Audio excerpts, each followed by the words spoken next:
Hi guys, Charles nga pala, OFW dito sa bansang Korea. For today's video nga pala ay mag-unboxing ako kasi dumating na yung in-order ko guys. Ang laman pala nito ay mga ilang pagkain lang na galing Pinas. Bilang isang OFW, sobrang namimiss ko na yung pagkain Pinoy. Ilan lang tong in-order ko guys kasi nga sobrang mahal. Pangtanggal lang ba ng inggit? Dito kasi sa abroad guys, kailangan mo talagang mag-adjust sa mga pagkain nila. Nung unang buwan ko pa nga lang dito sa abroad, ay parang hindi ko na halos malunod yung pagkain nila guys.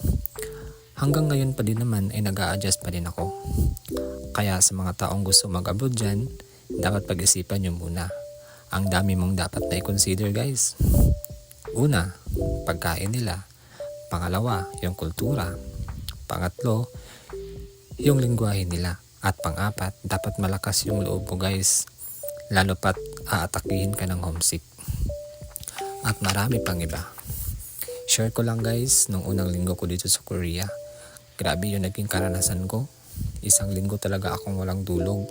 Tapos gigising ka na naman ng maaga dahil may trabaho pa. Gawa nga ng inatake ako ng homesick nun. Hindi din ako kumakain. One time nga, umaga yun, pagising ko, biglang tumulo yung luha ko. Para bang dun lang lahat nagsinkin sa utak ko na aba, nasa ibang bansa na pala ako. Ginawa ko nun, nagdasal lang ako. Tinatagan ko yung loob ko, iniisip ko yung rason kung bakit andito ako.